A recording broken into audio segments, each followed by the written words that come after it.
everybody, and welcome to this episode of In Between the Speaks. My name is Art Howard, licensed professional counselor in the great state of New Jersey. I'm Marie Howard, minister, motivational speaker, and life coach. And today we're going to be talking about a topic that's really stressful to a lot of couples. It's money. And why don't we start at the very beginning, our childhood? What are some of your memories of money in your childhood? Okay, well, the main memory I have of money in my childhood is really not having any. We grew up, or I grew up in the projects of Newark, and having money was not like a conversation that we talked about, but we just knew that we didn't have any.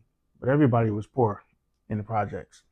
But it's like, you know, um, you don't understand how poor you are until you're outside of your poor circle. So I didn't really have like an intent understanding of money or whatever. All I know is that we just didn't have any. So I know if some of you followed me on my podcast last month, I did speak about growing up and being a young child, and my mother was on her way to work, and she had to go across town to take us to my siblings and I to the babysitter's house before she started work, and it was all before the break of dawn. And she gave me a dime, and I lost that dime on the trolley, which was our third means of transportation that morning. And she was, when I asked her for a replacement because I lost my dime, Mom, can I have another? And she became angry, and she was telling me no, she wasn't giving me another dime. And I didn't understand that until I was in my early, almost teenage years. I was about 12 or 13. I don't remember exactly when. And that was not until I found out that my parents were really financially struggling. And I vowed that I would never grow up to be poor because of that. And I understood our economical state at that time, which I did not understand when I was younger. I mean, that's interesting. I mean, like, even though I grew up poor, I didn't really make a vow to never be poor again. I just know I didn't want to be poor, because being poor sucked. So um, I just knew that I wanted to be able to financially support, myself. I didn't really envision having a wife and a kid, which I have now. So it was really about being able to just have money to buy things that I wanted to buy for myself. I mean, I can't tell you what it was at that time because I had no real understanding of money. It wasn't like I was saying like, yeah, I want to have this nice Benz or I want to buy these nice clothes. I, it really wasn't about any of that stuff for me. It was really about being able to have food to eat, so you're not, getting like the government cheese and making those cheese sandwiches. What I'm talking about with those big blocks of cheese.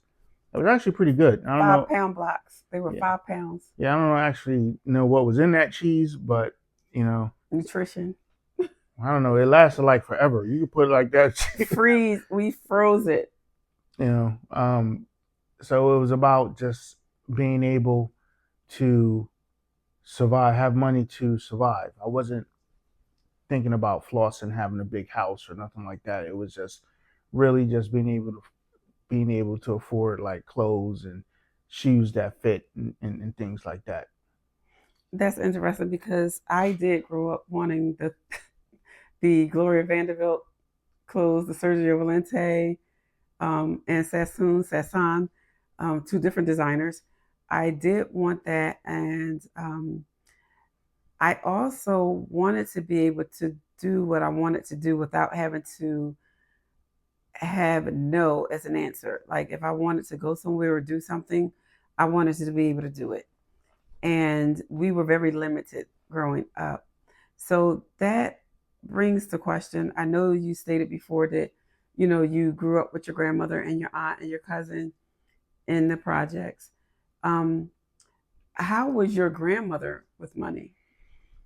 Again, money wasn't a conversation that we kind of talked about. All I knew is that we didn't have any.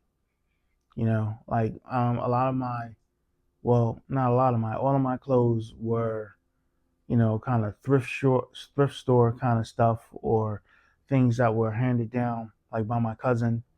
I didn't have like expensive toys or anything like that. I didn't really have lots of toys or anything like that.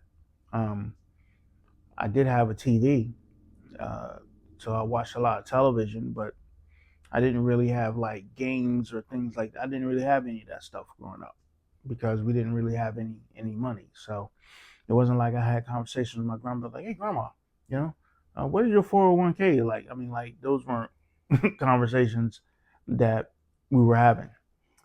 You just made me think about something that my mother went through, and I'm going before I fast forward to that, I'm going to state that for my parents, my mother was more the disciplinarian or the disciplinarian person when it came to money.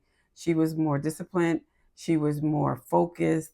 She was more of the saver and the person that was able to, like, if something needed to be fixed, she would be the one to save up to fix it and to be mindful that it did. My father, on the other hand, for those of you who know me, it's not a secret.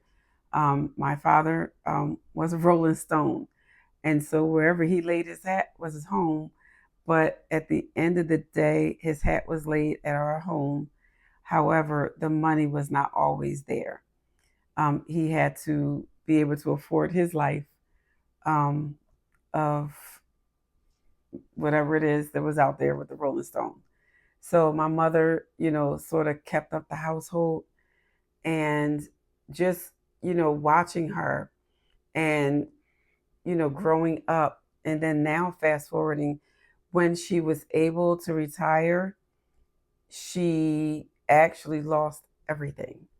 The nursing home that she worked at, Stephen Smith, I'm calling you out. It's no longer in existence, but they took everything from her. Like, she did not get her retirement. And so watching all of that, watching my childhood with her not having money, watching, how hard she worked. Even my dad, he worked hard, you know, and worked long hours. And at the end of the day, it was just taken from her. Not only did I not want to be poor, I was not going to allow something like that to happen to me. I felt like people are going to be held accountable for doing wrong to other people. And that's where my gift of help, I guess, was driven from. Okay. Um, I mean, I guess I can understand that. I mean, like, we bring a lot of our past history into our present situation when it comes to everything. Finances is not immune to that kind of thing. Although I'm hearing your parents' backdrop and all this other kind of stuff, it doesn't really kind of coincide with a lot of the stuff that we've experienced in terms of financial issues. Um, like I don't know who you were more akin to, like your mom or your dad. But I'd have to really kind of think and listen on that. But half the time we're bringing a combination of all that stuff into our present relationship, and we don't even really know it. And truth be told, I did not realize how uh, my mother influenced me when it came to finances, and with my father as well. Like I said, he was living his best life, as best as he could. Because even though he worked hard and, you know, was a roller stone, my father did not have a lot of money. But at the end of the day, I do love to enjoy life. I feel like, that we make money and we're taught to enjoy life on earth, right? And so I do want to enjoy life. I do want to have others experience life. So when if you notice that when I throw events at our house or throw events outside, I just want to see people have a good time. So that's where all of that comes from. Watching my father live his best life, watching my mother try to, she had to save up to do it. She had to put money aside, but we were able to go on vacation. And even though the vacation sort of camouflaged some of the holidays like Christmas, we did not miss out.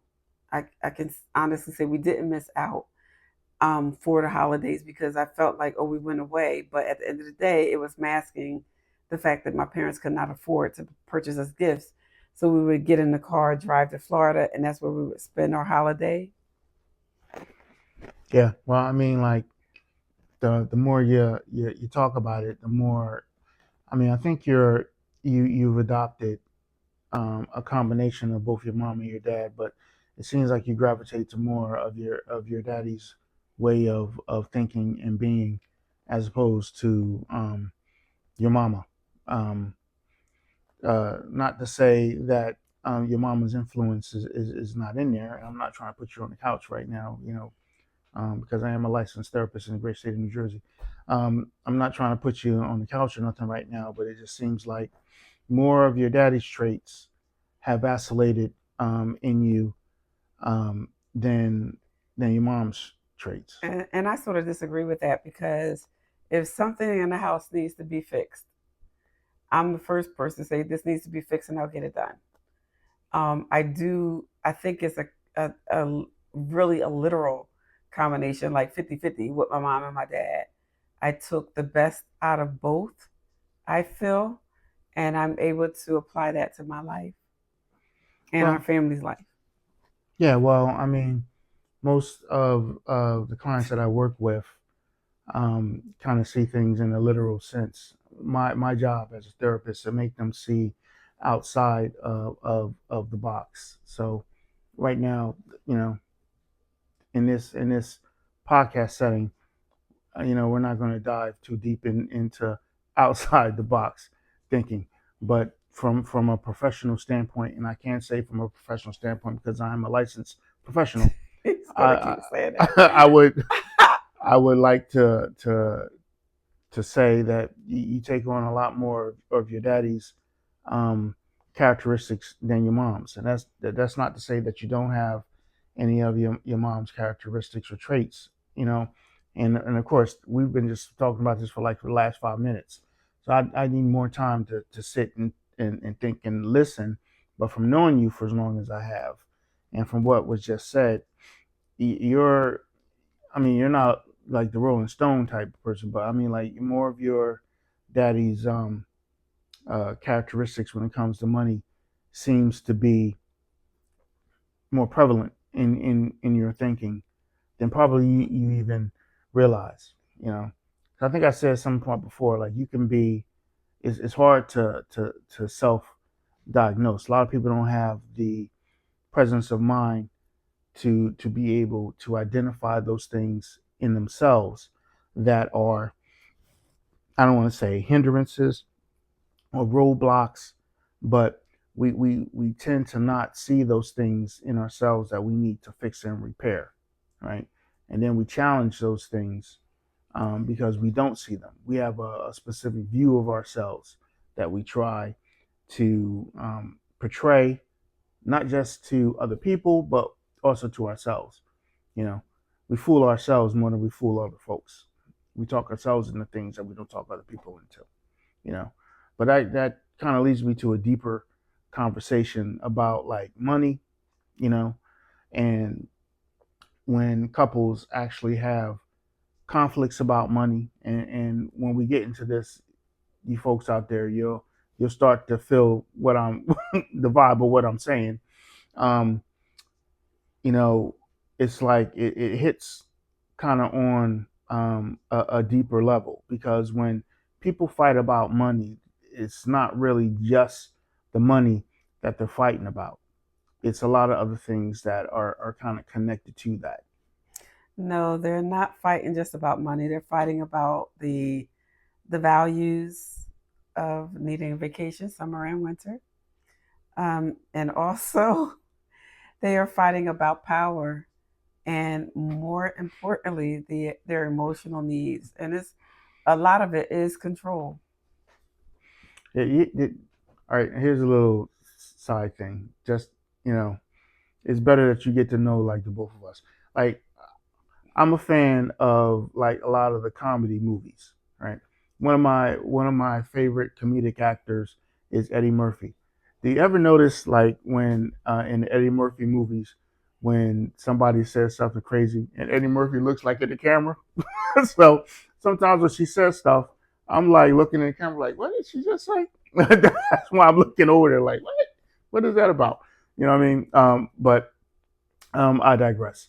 So I concur with what you're saying. Like when people are fighting about money, it's not just about money, the dollar bill. It's really about their personal values, about their history, their understanding of money.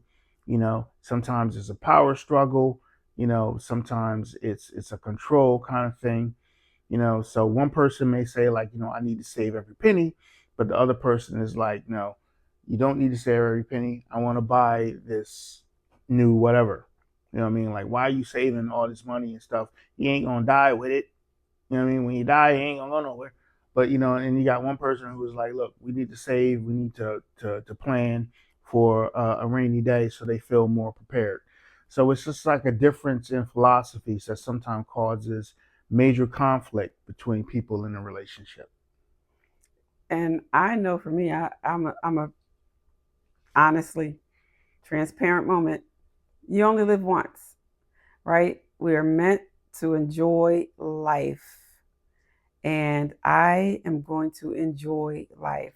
Now, I get it. Like my husband, Art, like everybody's not in this situation, but Art did uh, pose to me at one point where he wanted to tell me that I didn't have to work. I could, just stay home, take care of our daughter. He'll take care of everything. But for me, and I guess that's that control piece too, I didn't feel like I wanted to be controlled by what you felt like I should be able to purchase or what I should be able to do with the money. So as we talked about it more and more, I stated that I would prefer to work. Uh, and everyone's circumstances are different. I prefer to work to make my own money and to contribute to the house to help as best way as I can, earn my keep and also to live the life that I want to live and to help him to live the life too. Because if I didn't book vacations, Art would not go on one. So I'm helping you live longer, babe. All right, I mean that's debatable. I mean, because stress is a killer, and sometimes she stresses me out. But the conversation of her not having to work, I mean, that's got to be a different episode because there was a whole bunch of caveats kind of to that. It wasn't just like, yeah, honey, you know what I mean. You just stay home, you can chill and watch sisters, and I'll pay for everything. You know what I mean. It wasn't that kind of Sisters. scenario. But I want to kind of revert back to kind of what she said was like we only live once, and if for my note takers and my intense listeners, when I said that she gravitates more of her daddy's point of view, point number one. Point number one. Now I don't like to always say that I'm right, but 99.9% of the time, I'm on point. And I'm telling you that I said that she gravitates more to her daddy's line of thinking than her mama. She was like, nah, I think I'm more mama. She just done told on herself. She just done told her herself. Now I said I was a 50-50 And, combination. Like it's and I appreciate that you think that it's 50-50. But as a person who is a licensed professional therapist in the state of New Jersey, I'm telling you, it's oh not god. it's not really 50. It's not really 50-50. It's not 50-50. But I mean, it's cool. You know, the brain is an amazing thing. Once you're exposed to something, it automatically changes pathways in your mind that you start thinking different. So even though I'm kind of busting on you and making it like a joke, even the fact that I'm bringing this to your attention is going to eventually change the way you're thinking and your thought process. You have no choice but to do it, because that's how the mind goes. You may not want to believe what I'm saying, or you may be in direct dispute of what I'm saying, but just the simple fact that we're talking about it and you're exposed to it is going to change your line of thinking, right? You know what I mean? So, but to get back kind of on topic, when you talk about that stuff, and again, when you have differences in opinions about like money and finances, it's not really surface level. You know what I mean? Like on surface level, people talk about like the budget, the bills, and what I gotta pay, and how much the cable bill is, and I got. It's really something underneath all that. It's the underneath stuff that really drives the conversation and why people feel the way they do. You know what I mean? So it's not just the fact about we got the cable bill that's $200, and you got to pay the cable bill 300. Okay, whatever. You got the cable $300. You got to pay the cable bill. It's more about look, I don't want this bill to get out of control. I don't want to have a prolonged bill. And what does that mean to me? It means that I can't maintain my finances. It's a sign of instability or me not being a good provider. It's the underneath stuff that you got to try to worry about, and why spending on specific things matter. To me, going on a trip really doesn't matter. It's the everyday things life that matters.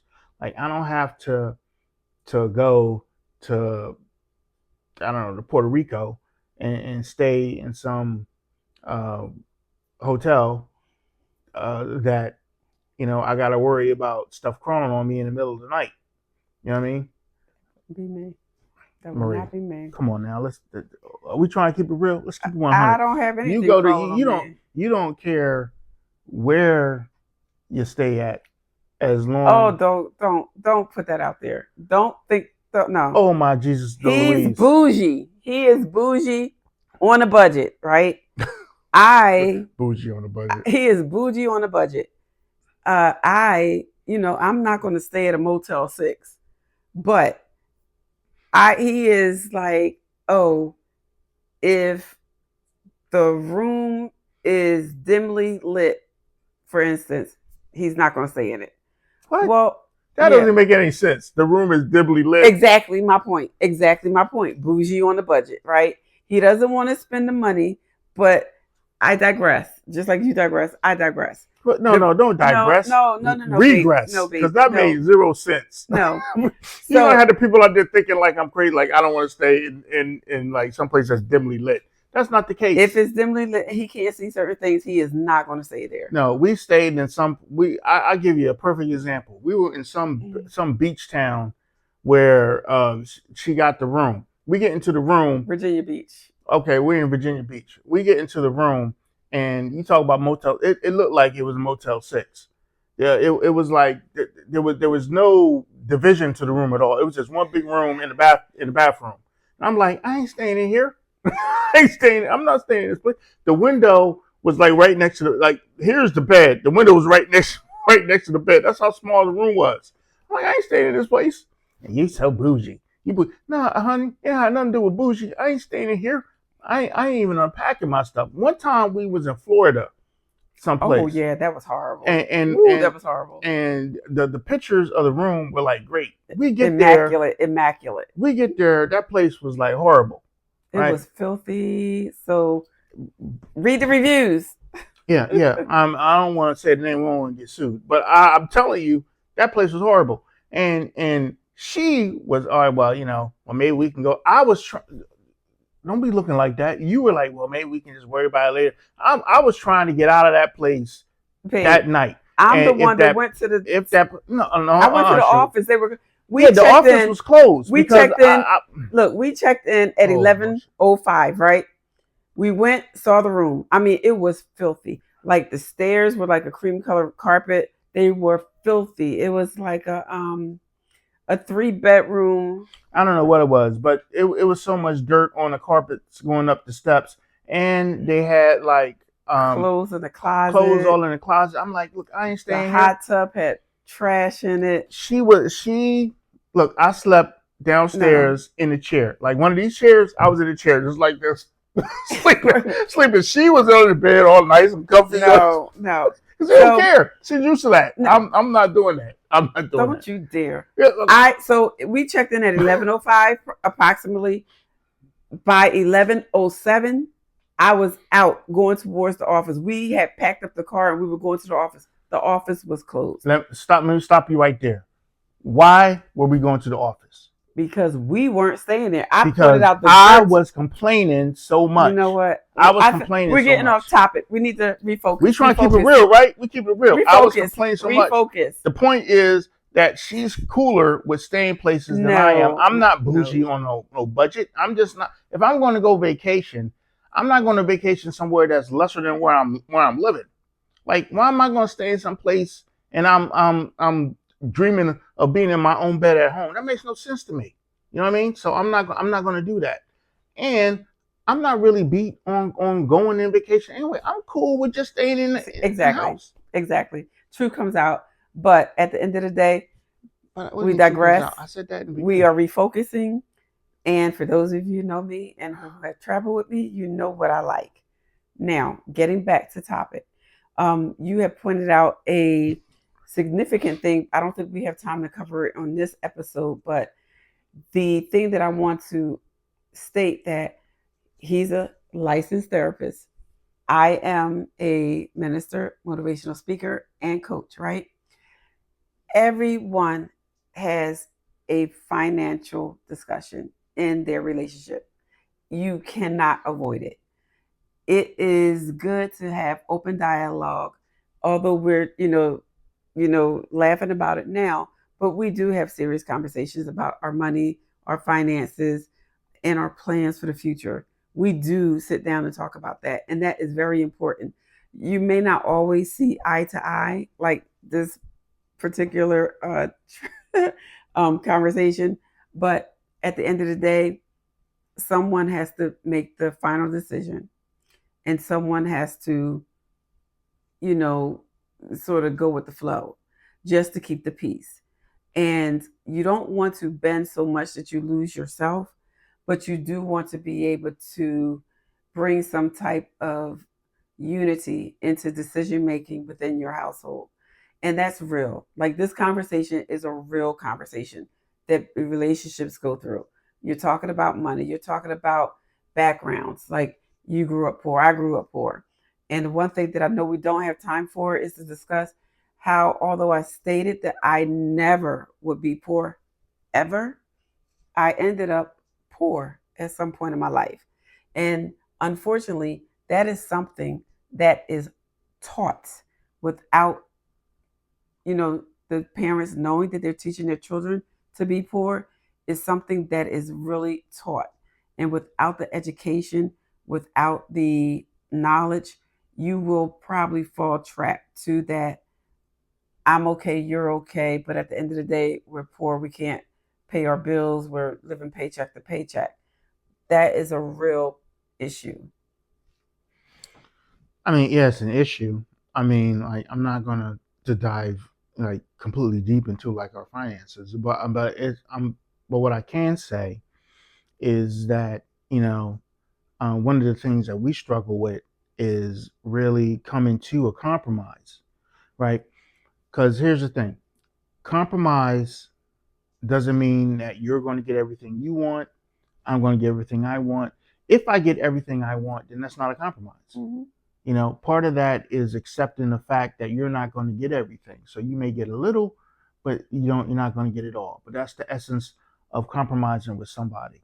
But there should be some things that are completely non-negotiable.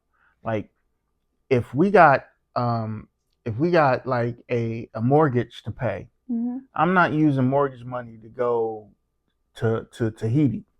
I'm going to use the money to maybe we ain't going to Tahiti. Like, well, all my friends is going to go. Okay, well, tell your friends to send you some pictures of Tahiti.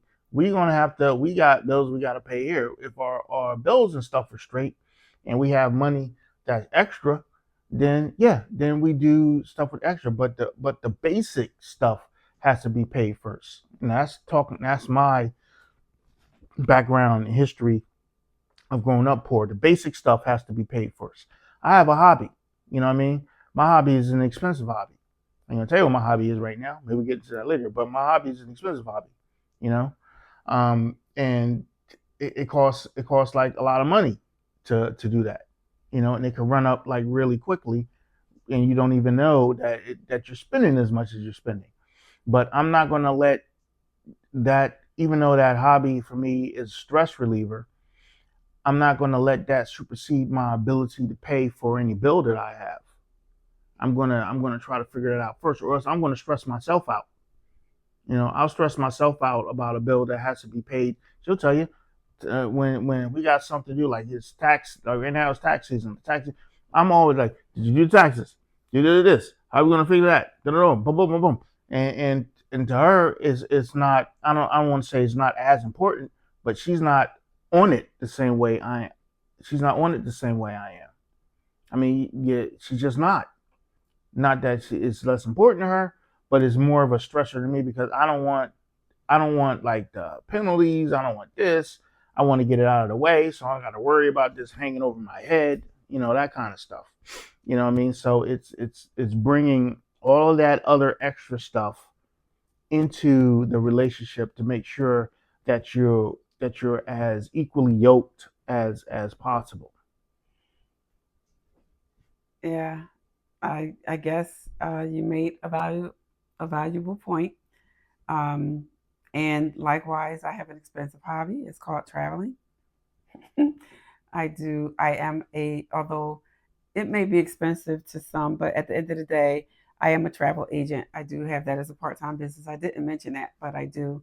I've had it since 2015, so I do travel um, at a discounted rate.